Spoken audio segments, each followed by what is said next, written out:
Coucou, c'est Guillaume, ton podcasteur. Nouveauté, je te propose qu'ensemble, on choisisse les sujets des futurs épisodes. Je t'ai fait un mini sondage en ligne, tu votes en un clic pour les sujets qui t'intéressent le plus. Attention, je ferme le sondage dans quelques jours. Pour le moment, le sujet le plus voté, c'est nos pires expériences sexuelles et ce qu'on en a tiré.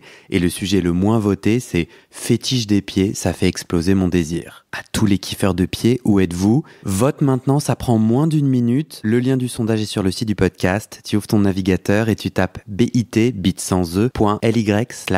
devenir. Bisous! Salut, moi c'est Guillaume, je suis gay et j'ai été très longtemps sexuellement bloqué. Ce podcast, c'est comme un guide. Chaque épisode t'aide à sortir du non-dit, à entendre tes désirs et donne des conseils pratiques pour ta vie sexuelle ou amoureuse. J'essaie de vivre de ce podcast, alors si tu aimes mon contenu, fais un don. Tape bit.ly/comment devenir dans ton navigateur. Tu auras aussi mon Instagram pour voir ma petite tête et les infos pour venir à une rencontre entre auditeurs dans ta ville. À la toute fin de cet épisode, je t'en dis plus sur les coulisses du podcast et comment la communauté des auditeurs peut t'aider. Allez, place à ton épisode, bonne écoute.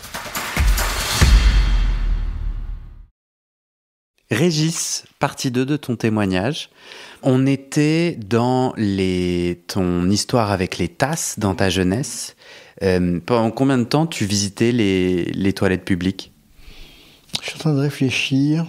Je ne dis pas que j'ai totalement arrêté, mais quand même, en gros, au retour des États-Unis, ça m'est quand même peu arrivé. Je dirais qu'entre 27 et 30 ans, j'ai arrêté pour deux raisons. La disparition d'Édith Vespasienne, d'une part. Qui était une politique pour empêcher les homosexuels de se rencontrer, tu crois? Je ne pense pas, bien que le gouvernement soit au courant, puisque dans une de ces célèbres endroits du 16e, un maréchal de France a été arrêté par la police et il a dû expliquer « mais je suis ». Il a été maréchal après son décès, donc je suis le général Tartampion, et l'agent qui l'a cru lui dit oui, je connais. Puis ils l'ont emmené au commissariat du 16e, et le commissaire savait plus où se mettre quand il a vu qui c'était vraiment la personne.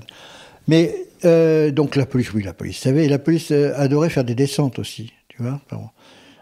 Comme il y avait un jour en bas, on passait la lampe pour voir s'il y avait plus que 3 paires de jambes dans l'endroit. Ah, donc dans la Vespasienne, il y avait un petit espace où on pouvait voir de dehors le nombre de personnes. Voilà, absolument. C'est vrai que j'ai du mal à comprendre la logistique du délire. Parce qu'après, tu suçais les gens? Avant que tu partes, oui, il y a des gens qui se faisaient prendre. Hein. Alors du coup, j'ai juste des urinoirs et un petit couloir. Avant que tu partes, on ira regarder sur l'ordinateur. Mais là, comme on est sur un podcast, j'essaie de te faire raconter. Oui, mais je te dis, c'est juste un petit couloir. C'est pas un couloir. Il y a 3 places et on doit passer sur une des 2 places du tour pour aller au milieu, si tu veux. Mais on a quand même l'espace de se faire sucer et les gens vont forcément devoir nous voir. De dehors, oui, surtout que parfois, dans les temps très occupés, tu avais 2 personnes dans chacune des urinoirs. Donc, tu avais 6 paires de jambes au lieu de... tu avais pas 6 paires, tu avais 12 paires de jambes, 12 jambes, au lieu de 6. Donc oui, c'était assez amusant. Toi, t'es déjà tombé sur des hommes qui voulaient juste pisser et qui ne savaient pas que c'était un endroit de drague? Oui, mais il fallait être vigilant. Tu veux, quand quelqu'un arrivait pour pisser, il fallait laisser pisser, lui foutre la paix. Ça arrivait, bien sûr. Et il y a aussi des gens qui se sont fait casser la gueule. Hein, déjà, ont cassé du PD. Il y a des gens qui y allaient pour casser du PD, bien sûr. Ça s'est pas généré dans les années qui viennent, dans les années récentes. Hein. C'est quelque chose qui s'est toujours fait. Ça t'est arrivé? Une seule fois. Mais pas dans cette là. Une seule fois, justement, après avoir dragué aux Tuileries.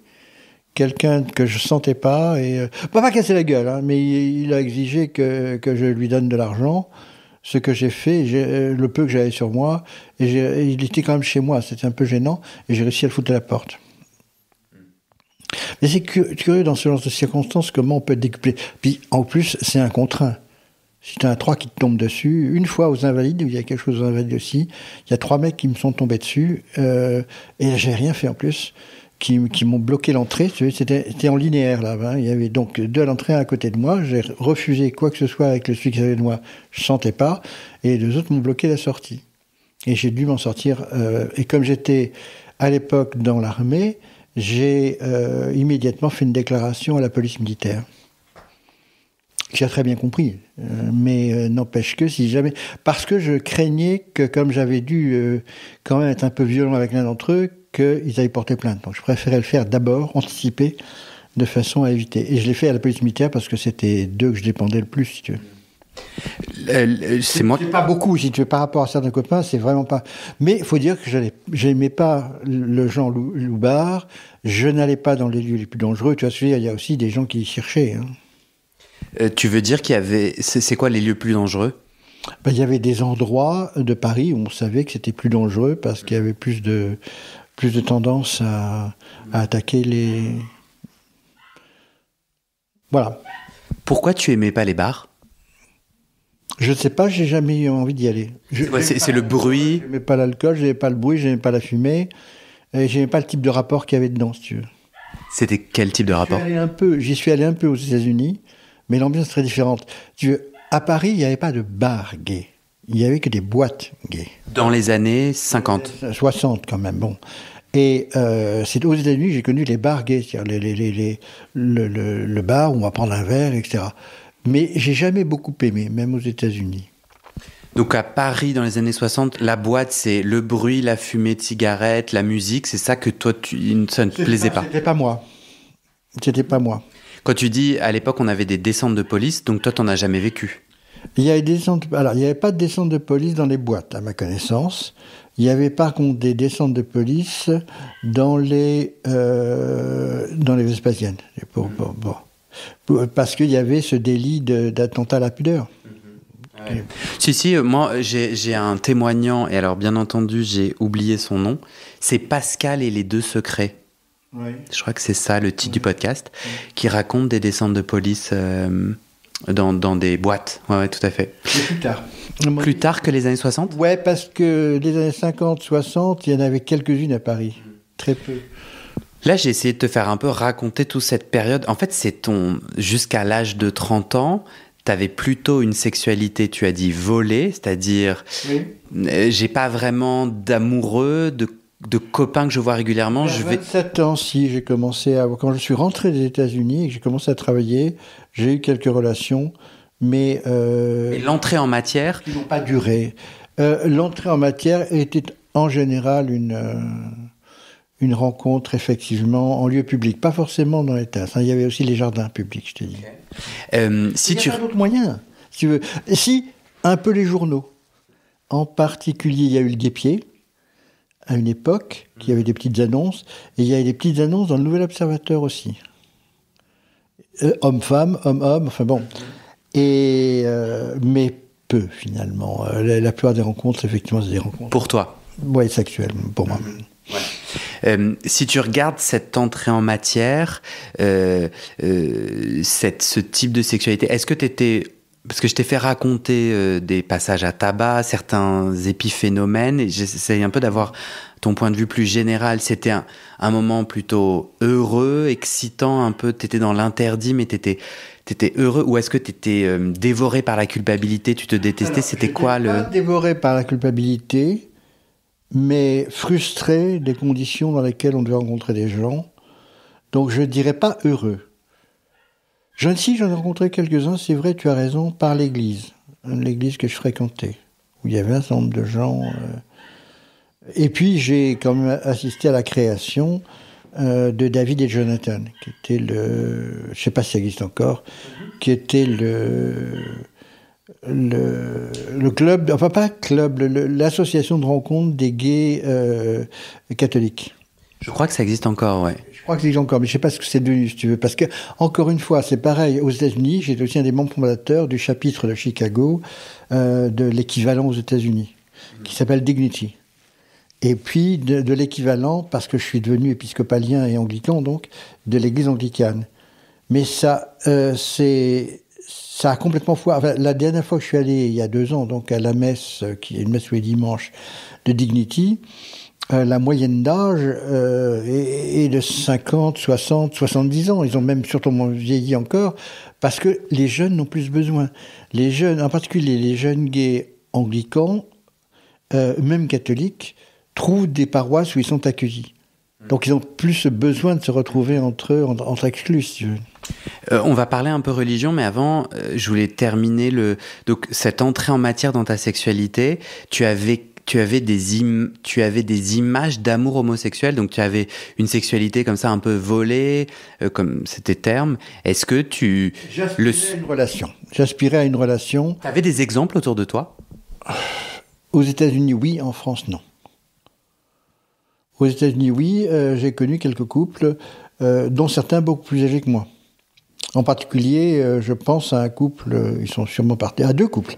Un couple à San Francisco et un couple de professeurs à Chicago. Et dans les deux cas, si tu veux, c'était en fait des couples amis de mon ami de 53 ans, je t'ai dit qu'il était plus âgé que moi, parce que lui avait tendance j'étais un peu une exception, à aimer les gens plus âgés que lui. Ce qui fait que par son intermédiaire, il avait 6 ans de plus que moi, donc par son intermédiaire, j'ai rencontré des gens qui avaient 15 ou 20 ans de plus que moi. La religion a joué un rôle dans ton cheminement sexuel, dans ta tentation sexuelle? Sûrement un rôle d'interdit pendant très longtemps. Donc je culpabilisais, pour revenir à ton idée, et un rôle peut-être d'épanouissement, parce que à partir du moment où j'ai fait partie de liens comme Dignity, comme David and Jonathan, etc., j'ai rencontré des ouvertures, si tu veux, qui m'ont permis de concilier sans problème religion et sexualité. C'est sûrement ce qui a contribué à mon choix de l'église anglicane ou épiscopalienne aux États-Unis, parce qu'elle est ouverte et qu'elle a été la première à ordonner des gays officiels, et ce que fait l'église d'Angleterre aussi d'ailleurs maintenant, et même à ordonner des évêques gays. Donc, La religion, c'est quelque chose c'est un pilier dans ta vie aujourd'hui? Oui. Même si je ne pratique pas, parce qu'il n'y a pas d'église anglicane au coin, et donc il est parfois difficile d'aller dans une église catholique alentour. Il n'y a pas d'église protestante. Ma mère était protestante, donc je pourrais aller dans l'église. Mais le culte protestant ne correspond pas à ma sensibilité, théologique si, mais du point de vue de la pratique religieuse, si tu veux.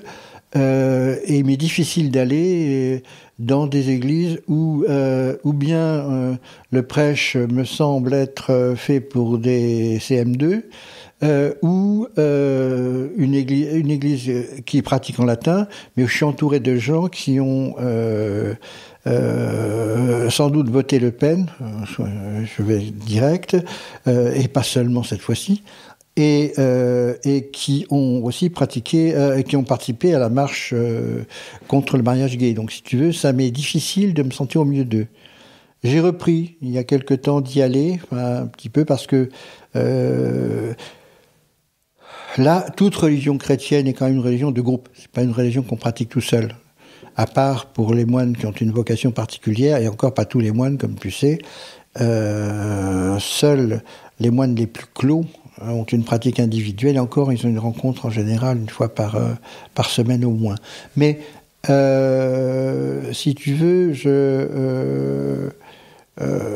c'est ça qui me gêne. Ça me gêne de prier au milieu de gens dont je sais qu'ils rejettent ce que je suis. Même si je ne leur dis pas, je ne leur montre pas, etc. J'essaye de... Là, on a plein de fils sur lesquels moi je peux tirer en tant qu'intervieweur. Tu tires ce que tu veux. Je tire ce que je veux. Bah dis donc. Oui, enfin bon. Up to a point. Bon, puisque tu parles... Tu vas rougir quand même. Non, t'inquiète. Up to a point, tu parles anglais. Alors, je tire le fil des États-Unis que je vais essayer de lier avec le fil des années SIDA. Les États-Unis, ça revient souvent dans ton discours. Ça me fait penser à moi et le Canada, à d'autres témoignants et d'autres hommes gays ou queer que je rencontre et qui ont l'air comme moi de s'être expatriés de leur pays de naissance pour pouvoir tout à fait se découvrir et être soi. Est-ce que c'est ça pour toi, les États-Unis ? Non, les États-Unis, ça a été aller faire un MBA à Chicago, et ça a été une retombée favorable, un additional benefit de découvrir une sexualité épanouie et de l'accepter. À aucun moment donné, on est en quelle année quand tu pars faire ton MBA ? 70, août 70. Je suis parti aux États-Unis le 13 août 70. À aucun moment donné, tu te dis, là-bas, je peux être homosexuel différemment. J'ai pas pensé. C'est après que je l'ai compris. Que l'éloignement, etc., avait donné une libération, etc. Oui, bien sûr. Et tu as vécu 25 ans aux États-Unis. Alors, je suis allé aux États-Unis donc de 70 à 72, début 73. J'y suis pas retourné avant 78. Par contre, j'y ai quasiment vécu de 94 à 2014. Même au-delà, jusqu'en 2020 pratiquement. J'ai encore la carte verte valide. En fait, il y a une question qui me taraude depuis le début, mais donc il faut que je pense aux autres questions que j'ai. Mais pourquoi être revenu en Touraine ? Pourquoi être revenu en France / t'installer dans un... je sais pas ce que j'ai le droit de dire. Moi, je suis citadin, donc je vais peut-être dire de la merde, mais moi, j'ai envie de dire à la campagne, en milieu rural, tu dis comme tu veux. Tu parlais notamment du vieillir gay qui, moi, me pose beaucoup de questions, de l'association David et Jonathan, et je me dis, bon, et si tu vivais à Paris, pourquoi ne pas habiter plus proche d'autres vieux queers ? J'ai besoin de la campagne, je suis ardéchois, et si les circonstances avaient été différentes, j'aurais acheté une ferme en Ardèche plutôt qu'ici. Mais j'aime bien la Touraine. Et l'avantage de la Touraine pour moi, c'est que tant que je continue, et je vais peut-être reprendre à voyager, c'est quand même beaucoup plus facile de prendre un train pour Charles de Gaulle ou d'aller à Austerlitz maintenant avec la ligne 14 jusqu'à Orly pour partir à l'étranger, plutôt que d'Ardèche où il y a déjà 30 minutes pour aller poser la voiture à la gare de Taget, Valence CGV, etc. Donc si tu veux... Logistiquement, c'est plus simple, mais... Je suis très attaché à l'Ardèche, que j'aime beaucoup pour des tas de choses. Surtout... Ta vie sociale ici, ta vie sociale gay ou queer... Il n'y en a pratiquement pas ici. Ça te va ? Ça me gêne pas. Ça me gêne pas. On fait des compromis. J'ai quelques amis que j'aime bien, ça me suffit. Gay ou straight, d'ailleurs, pas que des gays. J'évoquais mon ami de 53 ans, qui est une femme, et avec qui j'ai une très forte relation aussi. Donc, si tu veux, non, je suis en paix, je dirais. Mais bien sûr, j'aimerais avoir quelqu'un avec moi. Ce serait possible. Si ça se présente, je ne le refuserai pas. Mais comme je l'ai dit dès le début, c'est pas une quête insatiable. Pourquoi ne pas être resté aux États-Unis ? En plus, j'ai l'impression que tu as rencontré l'amour. Oui, c'est vrai, plusieurs fois même, au moins 2 fois. Mais parce que je me sentais quand même attaché à la France. Et puis mon poste de professeur était dans une université française. Donc, Tu es où au moment des années SIDA ? Tu es où dans ta vie ? Laisse-moi réfléchir. On va dire 81. J'ai été en couple de 80 jusqu'à 99, en fait, avec des hauts et des bas. Et c'est lui qui habite encore ici, hein, donc il habite chez moi, et on est encore un peu comme deux frères, un peu ennemis par moment, mais bon. Oui, en 81, c'est là que j'ai rencontré quelqu'un, donc oui. Et j'avais dès 80 appris par mes amis américains qui venaient me rendre visite quand même de temps en temps, qu'il y avait à San Francisco quelque chose qu'on appelait le cancer gay, tu sais, qui est inconnu, avec ce fameux Stewart qui avait été en Afrique, on ne savait pas trop d'où ça venait. Ça serait le patient zéro, c'est ça ? C'est ce qu'on pense. C'est ce qu'on a pensé longtemps. Et maintenant, on n'est plus très sûr s'il y a un patient zéro. Ça peut dire quelque chose, mais peu importe. Oui, c'est lui qui a été considéré comme le patient zéro. C'était un steward de je ne sais plus quelle compagnie, peut-être United Airlines ou TWA à l'époque, je ne sais pas. Mais qui était effectivement, c'était printemps ou été 80, je crois. Donc j'ai appris ça bien avant même que ce soit un souci en France, tu vois. Ça a modifié ta sexualité ? Pas profondément, parce que à l'époque, j'étais encore, comme j'ai dit, essentiellement actif, et que je savais que c'était beaucoup moins susceptible d'être... mais oui, ça a eu tendance à me stabiliser dans une relation, oui. Et de plus avoir ce papillonnage parallèle, si tu veux. Toutes les années 80, tu es en couple, monogame. Oui. Monogame, peut-être pas totalement, mais couple, oui. Parce qu'il y a des échappées. Oui, il y a eu quelques échappées. Et à ce moment-là, donc à partir de 1983, le sida fait la une de Libération. Donc toi, tu es bien au courant de ce qui se passe en France. Ouais. Absolument. Les échappées avec... J'ai suivi d'autant plus que j'avais un de mes amis qui était très actif dans la lutte anti-sida.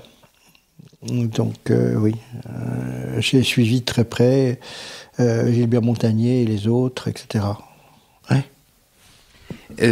Dans les échappées, où tu avais des rapports sexuels avec d'autres hommes, tu portais un préservatif et tu étais donc assuré, rassuré. Actif, et si jamais j'ai été passif, c'était jamais sans un préservatif. Mais tu pouvais être actif sans un préservatif? J'hésitais quand même, mais je savais que c'était assez peu... l'actif était assez peu contaminé, mais ça pouvait arriver. Par contre, ce qu'il fallait éviter, c'est les rapports oraux. Pourquoi ? Parce que dans le principe, si la bouche était saine, etc., il n'y avait pas de problème. Mais si jamais on avait le moindre bobo dans la bouche, on pouvait se faire contaminer par le buccal. Alors que beaucoup de gens disaient que le buccal donnait rien du tout. Tout ça, tu le penses encore ? Oui, et je regrette que les jeunes n'utilisent plus le préservatif au prétexte que le sida est devenu une maladie soignable. Elle est quand même à long terme, mais elle a quand même encore beaucoup de contraintes. Et puis, il n'y a pas que le sida. Il y a aussi la syphilis, il y a aussi les gonorrhées, etc. Et il y a beaucoup de jeunes qui ne savent même pas ce que c'est qu'une gonorrhée, quoi, alors qu'ils en ont. Du coup,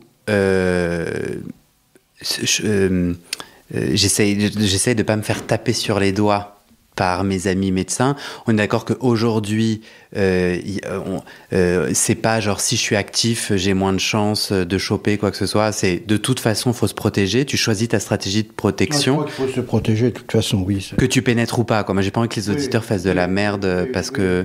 Mais je trouve intéressant que toi, dans ton cheminement, à l'époque, t'as accès à une information. Il y a une forme de solidarité. Et puis je l'ai eu très tôt.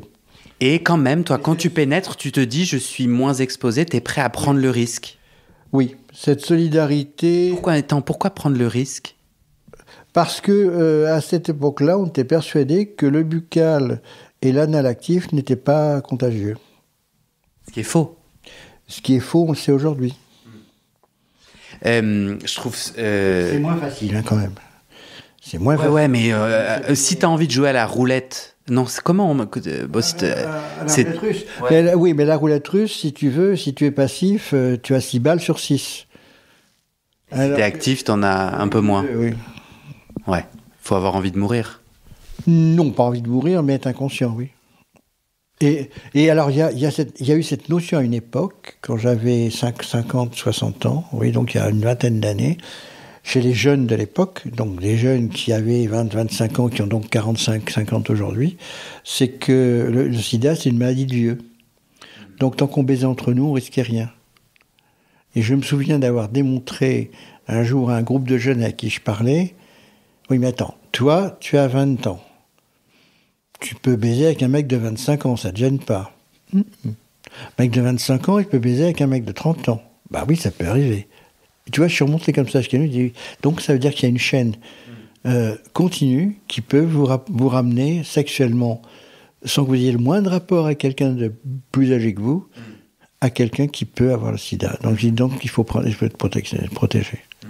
Et ce qui a changé, et les pratiques quand même ont continué, ce qui a changé dans les pratiques, je le comprends, c'est cette notion, ah oui, mais c'est soignable. Donc aujourd'hui, le VIH, c'est pas soignable, c'est-à-dire que tu vas garder le VIH en toi, mais avec les médicaments, ta charge virale est nulle et donc tu ne peux plus le transmettre. Ça arrive, oui. Mais c'est que les gens aient une charge nulle. Mais non, ça n'arrive pas. Mais... Aujourd'hui, avec les médicaments, quelqu'un qui est traité... Pas tous. Pas tous. Il y a des gens qui ont une charge virale, ça dépend. Avec médicaments, il y a des gens qui ont des charges virales et qui vont mourir du sida. Mourir, non. Je pense Je pense plus. Mais c'est quand même un traitement à vie. Et un traitement lourd. Ouais. En tout cas, ce que tu Moins dis... lourd que quand j'étais plus jeune. Hein. Et surtout avec des résultats, alors que les premiers, comme tu te souviens, les premiers médicaments qu'on croyait avoir des résultats n'en ont pas eu. Mais bon, ça reste une maladie lourde. Et surtout, je crois que les gens ne comprennent pas que tout ça reste associé à d'autres maladies sexuellement transmissibles qu'il faut surveiller. Bon, on peut penser au singe, à la variole du singe dont on prétendait qu'elle a été éradiquée. Elle ne l'est pas. On peut penser à la syphilis, il y a des cas. Et on peut penser à la gonorrhée. Gonorrhée et syphilis, c'est vrai qu'on s'en sépare, on s'en débarrasse très bien et ça ne laisse pas de traces. Mais encore faut-il être vigilant et se faire soigner immédiatement. Du coup, je vais inviter les auditeurs et les auditrices à parler à leur médecin, parce que tu n'es pas médecin, et donc là, tu racontes ton rapport à la maladie. Et donc, si on dit des bêtises, il vaut mieux que les gens aillent voir leur médecin. Il faut absolument discuter avec son médecin. Avec des gens compétents, quoi. Ni toi ni moi ne le sont. Mais ce que je trouve intéressant tout de même, c'est que... si on a peur, on va dans un centre. Si on a peur d'en parler à son médecin de famille, parce que, etc., on va dans un centre spécialisé et on leur demande.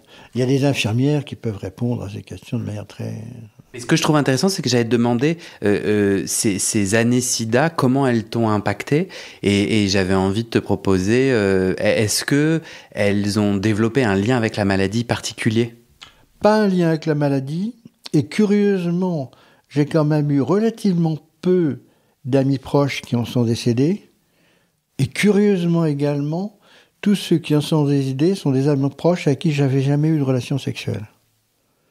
Donc j'ai jamais eu cette préoccupation directe, si tu veux. Mais ça a impacté les pratiques des gens quand même. Ça a contribué... Mais les tiennes ? Ah oui, j'ai eu beaucoup moins d'aventures à partir du moment où il y a eu le sida, c'est évident. Mais comme l'âge venait... Enfin, l'âge, 30 ans, mais comme l'âge venait quand même progressivement, il y a aussi... j'ai été vraiment dans les années 60, quand je suis passé aux États-Unis, donc, 78 en gros, surabreuvé de sexe, je dirais. Donc il y a quand même une certaine lassitude aussi. J'ai connu des orgies, j'ai connu les rapports à trois, que je continue à beaucoup aimer les rapports à trois, mais c'est autre chose. Les orgies, je ne ferai plus d'orgies aujourd'hui. Pourquoi ? Ça ne m'intéresse plus. Oui, donc toi, au moment où il y a les années SIDA, tu dis aussi que tu avais eu les expériences qui te rendaient heureux et que tu passais un peu à autre chose. C'est un peu ça. Et surtout, à ce qu'on appelle aux États-Unis, à minimum un sex friend. C'est-à-dire la sexualité dans un rapport amical. Pas forcément un rapport de couple, pas forcément un rapport amoureux, mais un rapport, si tu veux, qui n'est pas 20 minutes pour éjaculer, qui est vraiment un rapport d'homme à homme. Avec de la sensualité, du lien, ça qui t'intéressait. Un discours et d'autres échanges. Dîner ensemble, discuter ensemble, aller au cinéma ensemble, tu vois ce que je veux dire, c'est bon, des échanges qui vont par-delà le contact des peaux. Tu disais que tu as longtemps été uniquement actif. Est-ce que c'est aussi en lien avec les on-dit autour des transmissions de VIH ? Non.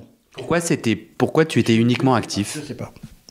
Parce que j'avais pas envie de me faire pénétrer. Je crois que c'est aussi simple que ça. Moi, mon interprétation, c'est que quand on est pénétré, on est vraiment l'inférieur, tel que la société hétéro l'indique. Un homme pénétré. Il y a un peu de ça. C'est vrai que c'était vrai à l'époque où j'étais jeune. Mais non, c'est que l'envie et l'idée ne me venaient pas.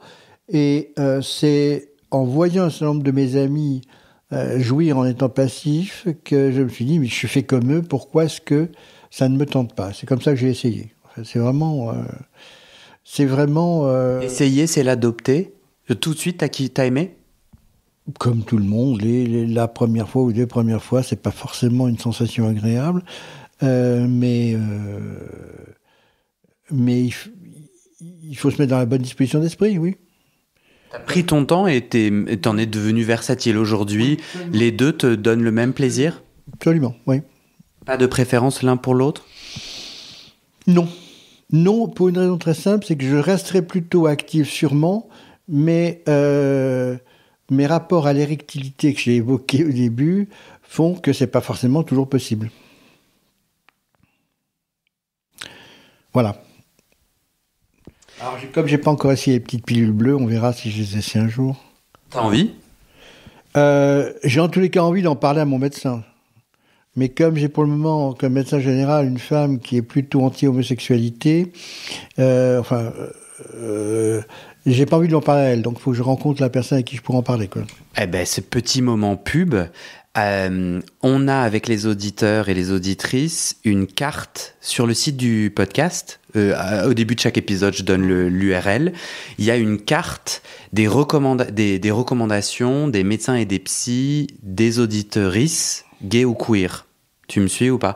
Ça veut dire que tu peux aller voir dans ta région si un ou une auditrice a indiqué un médecin, un psy ou autre en disant moi j'y suis allé et je me suis senti en sécurité, j'étais bien. J'ai eu un tout petit problème, enfin gros problème, mais qui a été très très vite localisé d'embolie pulmonaire.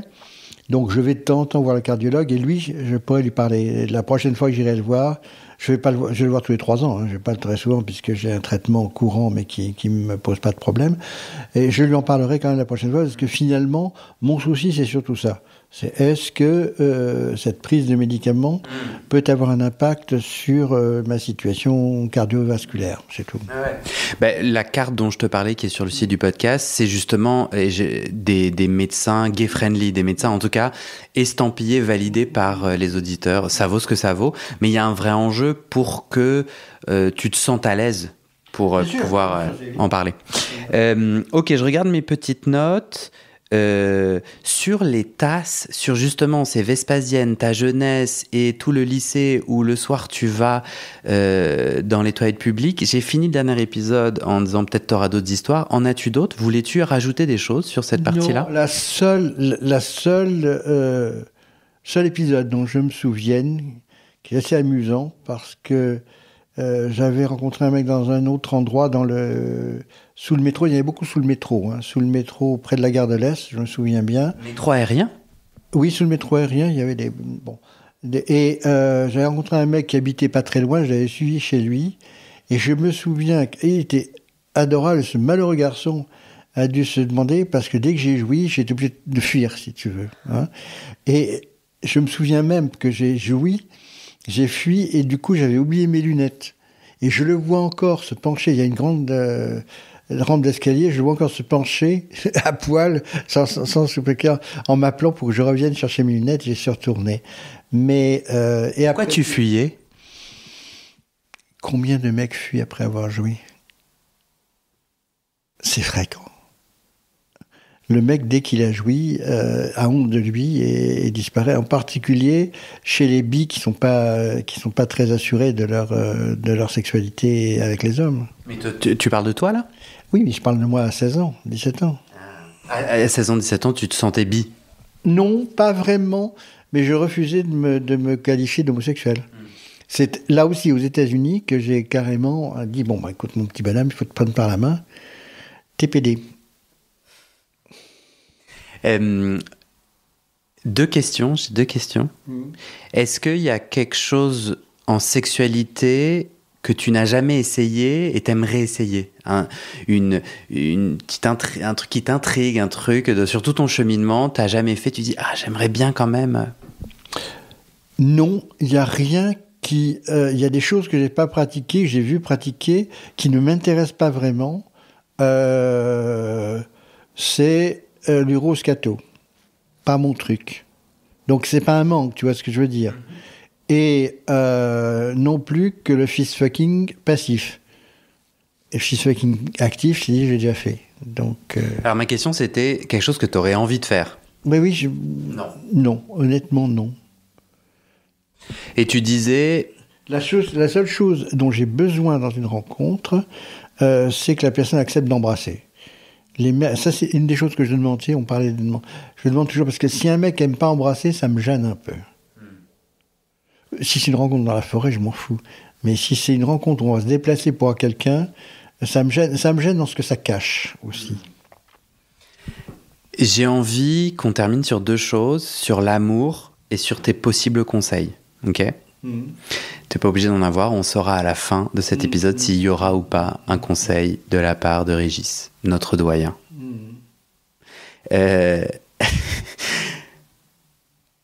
L'amour dans tout ça, tu as dit que là, aujourd'hui, tu vis avec ton ancien amoureux, qui aujourd'hui est plus un frère. Oui, ça fait 25 ans qu'on est séparés, donc il y a prescription. Pourquoi être restés ensemble? C'est quoi C'est compliqué. Qu'on soit restés copains, oui, qu'on soit ensemble, c'est des circonstances qui l'ont fait, si tu veux. C'est pas un choix de ma part, mais c'est pas non plus quelque chose que je repousse, si tu veux. Donc là, pour bien comprendre ta réponse, le fait que vous vivez ensemble, c'est un hasard? Non. Pour reprendre le titre d'un essai ou d'un roman, c'est plutôt nécessité. Pour lui ou pour toi? Les deux, pour des raisons différentes.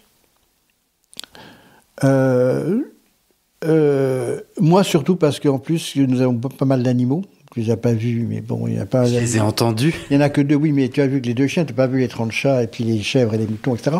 Et donc j'ai besoin que quelqu'un soit là pour s'en occuper quand je voyage, parce que je voyageais beaucoup jusqu'à présent. Et pour lui, c'est qu'il ne peut pas rester seul. Je ne tiens pas trop à en parler, mais il a un problème d'addiction, la cigarette et boisson, donc il est incapable de vivre seul. Donc voilà. Et t'as l'impression que vous formez un couple? Non.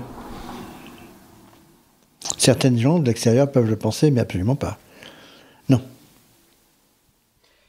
Et on parle d'amour? Oui.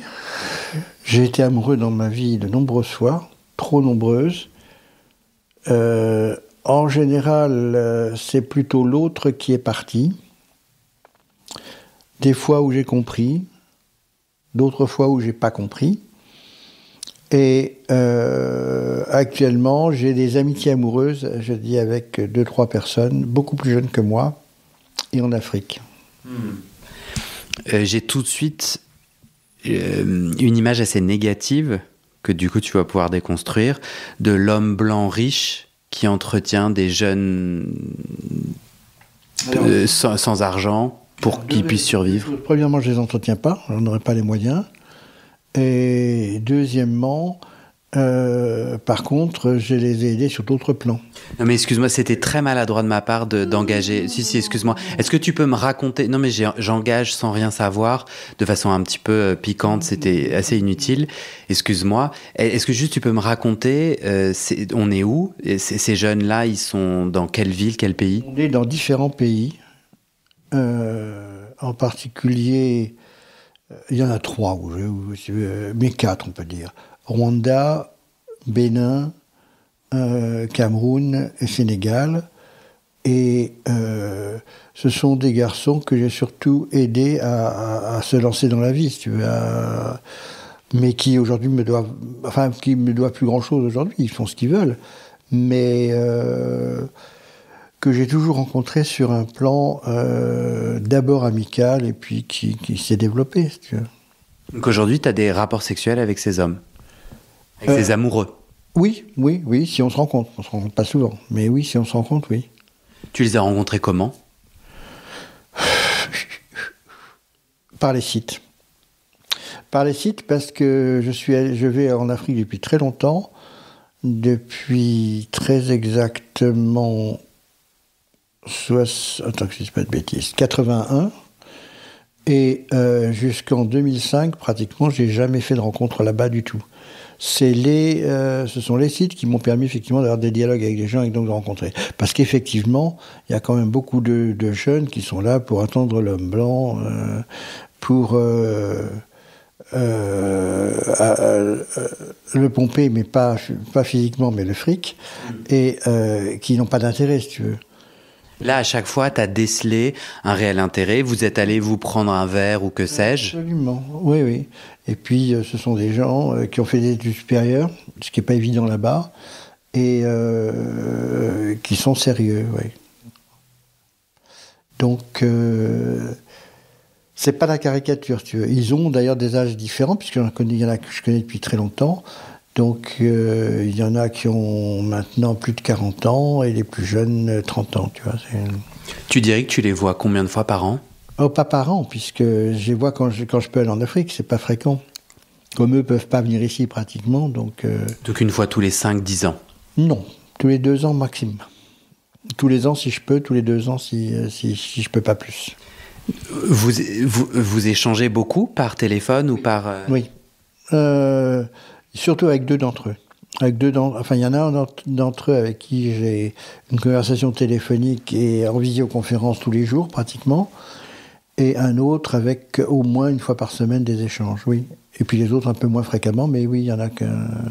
Ah ouais, tous les jours ? Depuis combien de temps ? Tous les jours. Celui-là, je l'ai connu récemment, donc on reste en rapport tous les jours. C'est un garçon très sérieux, très solitaire, qui est fonctionnaire dans son pays, et donc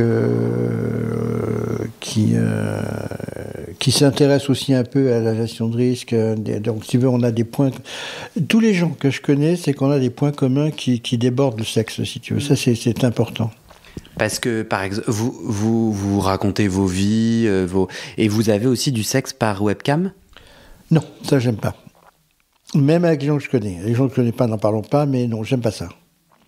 Donc, je lui ai, en particulier celui, donc, le dernier que j'ai connu, je lui ai jamais proposé. On se parle, on se discute, mais non. Non, j'aime pas ça. Pourquoi ? Attends, je pense que je me dis, ah, mais Régis... Attends, j'ai un jugement, j'ai une opinion, un jugement, et je me dis, putain, ils sont si loin, on les voit si peu. Pourquoi pas trouver l'amour plus proche, même si c'est à Paris ? Je n'exclus rien, mais j'ai pas trouvé. On ne sait jamais, sur une rencontre Grindr ou sur une rencontre sur les autres sites, ça pourrait se trouver. Ça ne s'est pas trouvé. Mais il y en a quand même pas... Qu'est-ce qui fonctionne avec des hommes de ces différents pays africains qui ne fonctionne pas avec des hommes en France ? Ah ben rien, c'est une question d'attirance. J'ai pas d'attirance spécifique pour une couleur de peau ou autre. Mais il se trouve que pour le moment, j'ai pas trouvé en France, et j'avais jamais trouvé aux États-Unis, à part le garçon dont je t'ai parlé vraiment, de relations stables. C'est comme ça. Mais je ne vais pas t'expliquer pourquoi j'ai pas trouvé de relations stables aux États-Unis en 25 ans de séjour. J'en sais rien. C'est un constat. Ah si, aux États-Unis, tu en as trouvé une. Oui, mais elle a duré 2 ans et après on est resté 50 ans en relation, mais pas en relation sexuelle. Hein. Donc c'est resté un ami. Après, aux États-Unis, j'ai jamais rencontré des gens qui veuillent construire avec moi. Est-ce que j'ai des aspects qui font que les gens que je rencontrais n'étaient pas intéressés par moi ? Possible, j'en sais rien. Si tu veux.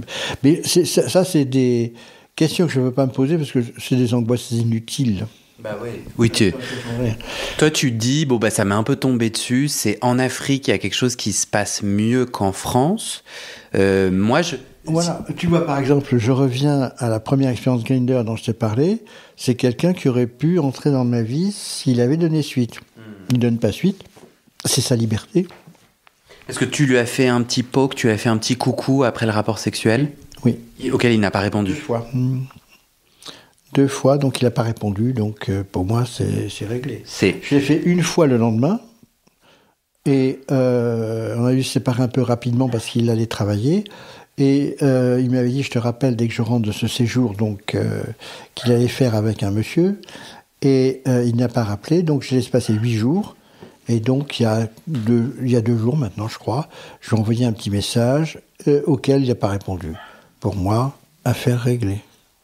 C'est un peu triste. Je veux dire quand même que si un jour il éprouve le besoin qu'on se rencontre de nouveau, on peut se rencontrer. Mais la notion d'une éventuelle relation amoureuse est réglée. Pas le fait je le rejette pas, tu vois ce que je veux dire ? Oui, ton deuxième message, c'était pas pour l'engueuler. Pas du tout. Pour lui dire ma déception. J'engueule pas, ça ne sert à rien. Si tu veux, en disant ta déception, tu dis clairement ton désir de revoir, mais en laissant la liberté à l'autre. Pour moi, c'est vraiment très important. Moi, je trouve que t'as très bien fait. Non mais c'est vrai parce que souvent j'entends des gens qui disent il m'a pas répondu, j'ose pas relancer. Moi je trouve que deux petites relances pour dire son affection. Voilà. Oui voilà, faut pas harceler la personne. Exactement. Mais voilà, t'as fait ta part quoi. Faut pas tomber dans le harcèlement, c'est ça. Et des hommes de ton âge? Non. Les hommes de mon âge que je rencontre sont vraiment des retraités. Et toi, tu es quoi? Je travaille encore beaucoup. J'écris des bouquins. J'ai 3 bouquins qui sont publiés cette année. J'écris des articles. J'en écris tous les jours. Tu trouves les hommes de ton âge retraités, sous-entendu, ils ne font rien, ça ne t'excite pas? Un peu comme justement le garçon qui était avec moi, si tu veux. Qui vit une vie, à mes yeux, larvaire, si tu veux. Et en plus, beaucoup de gens de mon âge n'ont plus d'intérêt sexuel. On en rencontre quand même, c'est pas... non, j'ai pas d'exclusif sur l'âge. Il m'est arrivé de rencontrer des gens de 60-65 ans, en pleine forme, et très sympas. Mais, je vais te dire, d'expérience, les gens que je peux rencontrer sont des gens qui, effectivement, sont plutôt à la recherche d'un papy. C'est-à-dire des gens entre 20 et jamais moins de 18. Ça, c'est exclu. Si quelqu'un me dit qu'il a 16 ans, je peux répondre à ces questions si tu en as, pas question de se rencontrer, pas question d'initier, moi, une Et en toute 16 ans, on n'en parle même pas. Parce que j'ai rencontré, sur certains sites, ils disent qu'ils ont 18 ans, mais en fait, quand tu les interroges, tu vois qu'ils en ont 14. Alors, comme 16 ans, c'est la limite légale, je veux bien discuter entre 16 et 18, pas rencontrer. Quelqu'un de plus de 18 ans qui voudrait absolument me rencontrer, pourquoi pas, mais je ne ferai pas 500 km. Et je m'aperçois que dans la plupart des cas, il ne faut pas généraliser, mais les 40-60 ans cherchent vraiment plus jeunes qu'eux ou dans leurs âges. Donc, si tu veux, je m'aperçois que les gammes d'âge où je peux rencontrer des gens, c'est plutôt les 20-35. Et donc, de préférence, je préférais 32-35. Bien que ce soit loin de moi, c'est quand même moins loin, si tu veux, en âge et en responsabilité. Tu disais que Un mec de 20 ans, je veux bien le rencontrer pour discuter avec lui. Et pour lui apporter quelque chose éventuellement, mais je ne vais pas envisager une relation avec un mec de 20 ans. Tu disais que les hommes de ton âge sont moins intéressés par le sexe. Est-ce que tu sais pourquoi toi, tu gardes un intérêt? Je pense que c'est dans mes gènes, j'en sais rien. Mais oui, par exemple, le garçon qui est avec moi me dit qu'il n'a plus aucun intérêt pour le sexe. Possible, j'en sais rien. Mais moi, je continue à être intéressé. Et ça le choque que je sois encore intéressé. C'est marrant. Il m'a fait des remarques là-dessus. Mais bon, je sais que dans ma famille, plusieurs personnes proches ont eu des intérêts très, très tardivement, si tu veux. Donc, je suis pas surpris. Et puis, on voit bien dans les EHPAD qu'il y a des couples qui se constituent. On ne sait pas quel rapport sexuel ils ont, puisque c'est quand même du domaine du privé, mais on voit bien qu'il y a des couples qui se forment. Donc, voilà. Si tu pouvais voyager dans le temps et retrouver le Régis de, je sais pas, tu choisis 20 ans, 30 ans, tu sais tout le chemin qu'il va parcourir. Est-ce que tu aurais un conseil à lui donner? Tu lui dirais quoi? Mais si ce n'est pas un conseil, tu lui dirais quoi? Alors, pour le fait de ce que j'ai vécu, d'être vigilant, de ne pas se laisser engluer dans une relation non satisfaisante. C'est ce que j'ai fait. J'ai vécu 25 ans avec quelqu'un, et je le connais encore depuis, avec quelqu'un qui, dans le fond, dont je savais finalement au bout de 3 ou 4 ans qu'il n'était pas un compagnon pour moi. Et j'ai pas agi comme j'aurais dû à l'époque. Et je n'arrive pas à comprendre pourquoi. Mais bon, je dirais que... Quels signaux te semblent avoir indiqué que vous n'étiez pas compatibles? Surtout sur le plan de la recherche, sur le plan intellectuel et vie en société. C'était Carsten qui était un sauvage, qui vivait tout seul, qui avait besoin d'une relation avec une personne. Moi, je suis extrêmement ouvert, j'ai besoin de gens sortir. Si tu veux, au bout de 3 ans, j'avais tous les éléments pour savoir qu'on courait à la catastrophe. Et ce que je n'arrive pas à comprendre, c'est pourquoi je n'ai pas réagi. Je ne sais pas ce qui s'est passé. Honnêtement, je ne sais pas. Bon. Voilà. Donc, si j'ai un conseil, tu me disais, un conseil à donner, c'est ne pas se laisser engluer dans une relation où on sent bien qu'on ne sera pas épanoui. 2, quand on est dans une relation où on s'épanouit, ne pas la laisser c'est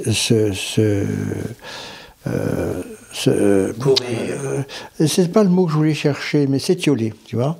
S'étioler et que finalement le sexe reste important. Il ne faut pas le laisser partir complètement, à mon avis. Bien que j'ai des couples autour de moi qui sont mariés depuis 40 ans maintenant, 50 ans maintenant presque, et qui n'ont plus de rapport sexuel du tout et qui sont encore très heureux.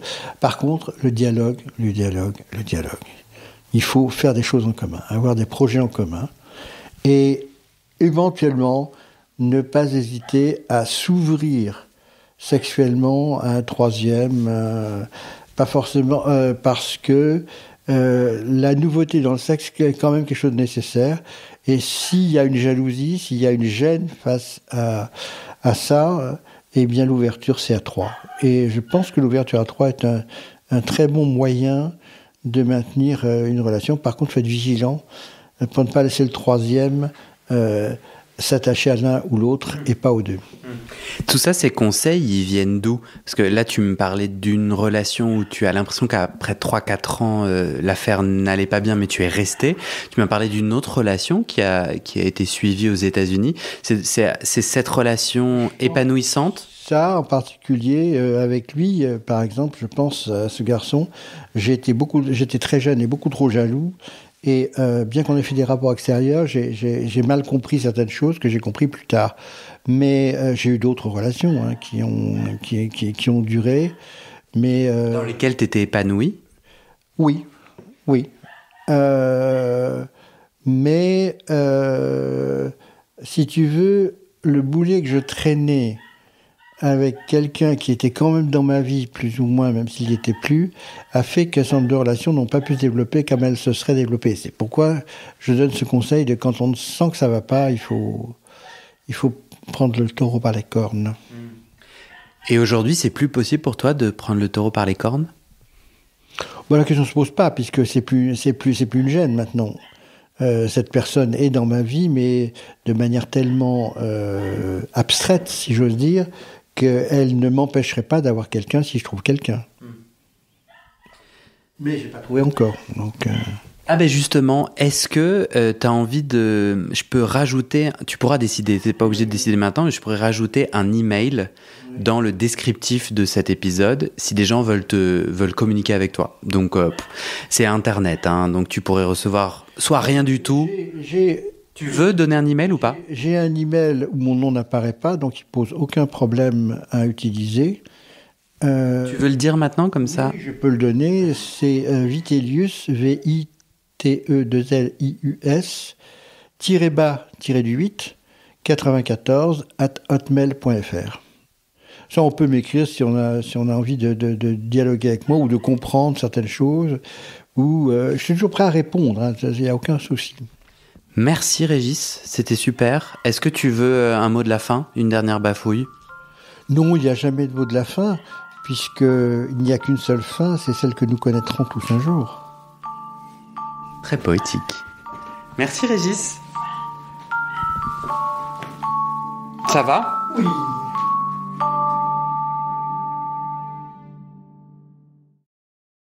Et c'est la fin de cet épisode. Et maintenant, je te donne les dernières infos sur les coulisses du podcast et comment la communauté des auditeurs peut t'aider. Mais d'abord, on doit parler sous. Ce podcast, c'est mon boulot à temps plus que plein et j'ai pris 2 décisions. Première décision, je ne veux pas rendre le podcast payant. Je veux qu'il reste accessible. Deuxième décision, je ne veux pas non plus de sponsors commerciaux.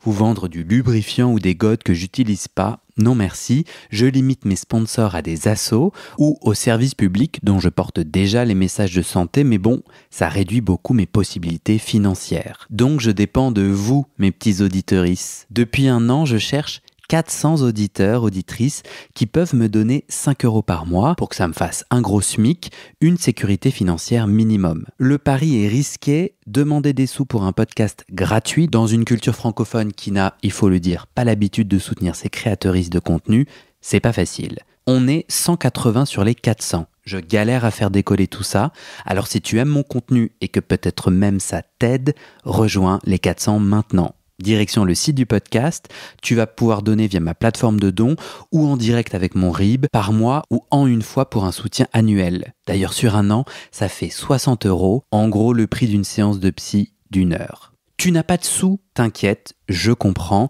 alors clique tout de suite sur s'abonner dans ta plateforme d'écoute, active les notifications pour recevoir le titre de l'épisode dès sa publication et mets 5 étoiles et un commentaire sur la page du podcast sur Spotify et Apple Podcast. Ces petites actions, ça pousse l'algorithme à proposer le podcast à plus de gens et ça m'aide à trouver des témoignages et des donatrices. Bon, maintenant, faut que je te parle de ce qui se trame derrière le podcast avec notre belle communauté des auditeurs. Sur le site du podcast, tu trouveras notre annuaire collaboratif des soignants-soignantes gays ou queer-friendly. On se partage entre nous nos contacts des soignants avec lesquels on se sent safe, médecins généralistes, proctologues, psy, sexothérapeutes, etc. partout dans le monde. Tu trouveras aussi mes réseaux sociaux et ma communauté WhatsApp. Je te montre ma petite tête, je te raconte les coulisses du podcast, souvent je pose des questions pour des futurs épisodes, je demande de l'aide ou toi, tu peux aussi m'envoyer des messages, par exemple des messages d'amour pour me motiver, ça me fait très plaisir. Tu trouveras aussi sur ce site la communauté Discord du podcast, c'est là où les auditeurs peuvent parler entre eux, peuvent parler des épisodes, de culture et aussi de sexe et de leurs sujets intimes. Sur le site, c'est aussi là que tu trouveras les infos pour organiser ou rejoindre une rencontre entre auditeurs ou un enregistrement live du podcast. Pour découvrir tout ça, tu tapes dans ton navigateur bit, c'est bit sans e.ly/comment devenir. Merci à toi et à très bientôt dans tes oreilles.